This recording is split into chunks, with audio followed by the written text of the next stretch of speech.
On the edge of town, where the streetlights flickered and the trees grew gnarled and twisted, there was a house on Shady Lane. The house was old, its paint peeling, its windows dark.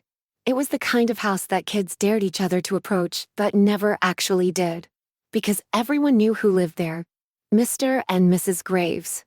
The Graves were strange.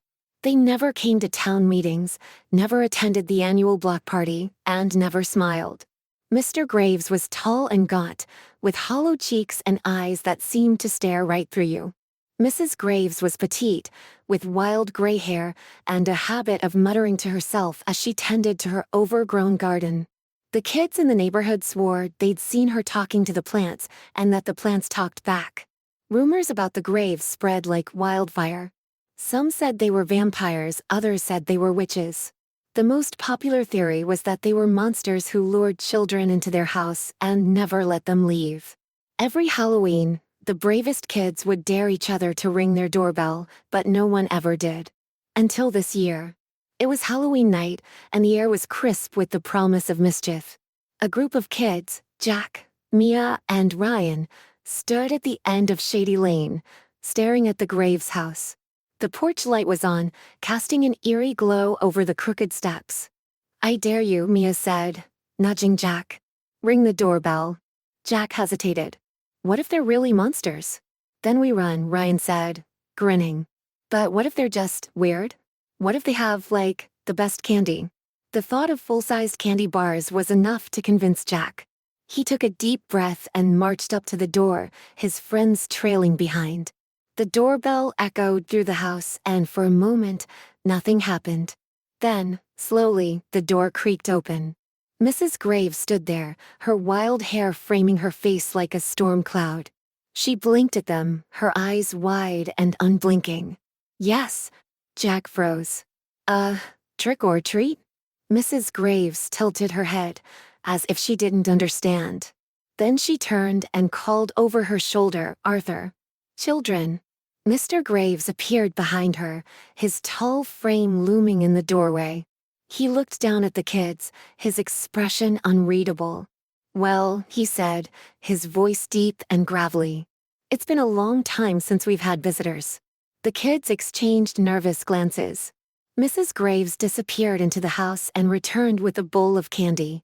But it wasn't the candy that caught their attention, it was the smell. A strange, metallic scent that made their stomachs turn. "Thank you," Jack said quickly, grabbing a handful of candy.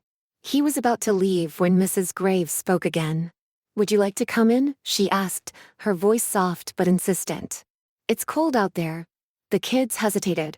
Every instinct told them to run, but something about the way Mrs. Graves looked at them, almost pleading, made them pause.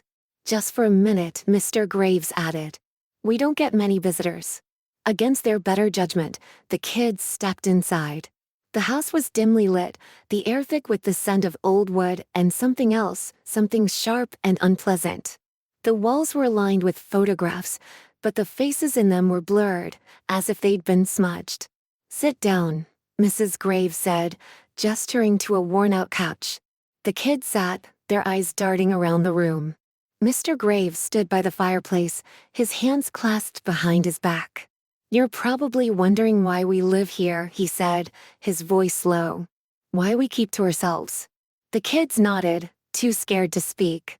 Mrs. Graves sat across from them, her hands folded in her lap. "It's because we're the only ones who remember." "Remember what?" Mia asked, her voice barely above a whisper. "The truth," Mr. Graves said. "About this town. About the people in it." He walked over to the window and pulled back the curtain. Outside, the street was empty, the houses dark. This town wasn't always like this. Once, it was full of life. But then, something happened. Something terrible. Mrs. Graves leaned forward, her eyes glistening. There was a fire. A mass murder. Everyone in this town, everyone except us, was killed. But they don't know it. They think they're still alive. The kids stared at her, their hearts pounding. What are you saying?" Ryan asked. Mr. Graves turned to face them, his expression grim. "We're the only ones who are still alive. The rest, they're ghosts. They don't remember what happened." They go about their lives as if nothing's wrong. But we remember. And we can't leave. The room fell silent. The kids looked at each other, their minds racing. Was this some kind of twisted Halloween prank? Or was it real? Why are you telling us this? Jack asked, his voice trembling. Mrs. Graves smiled, but it didn't reach her eyes. Because you're the first ones who've come to our door in years. And because we're tired of being alone. Before the kids could respond, the door slammed shut behind them. The lights flickered, and the air grew colder. Outside, the street was no longer empty. Shadows moved in the darkness, their shapes indistinct but unmistakably human. "It's time for you to go," Mr. Graves said, his voice firm. "Before they notice you." The kids didn't need to be told twice. They bolted for the door, their candy forgotten. As they ran down Shady Lane, they could hear the whispers, soft, insistent, and coming from all around them. When they reached the safety of Jack's house, they turned back to look at Shady Lane. The Graves house was dark again, the porch light extinguished. But for a moment, they thought they saw Mr. and Mrs. Graves standing in the window, watching them. And behind them, in the shadows, were the blurred faces of the town's ghosts. The kids never went back to Shady Lane. But every Halloween, they left a basket of candy on the Graves' doorstep. Just in case.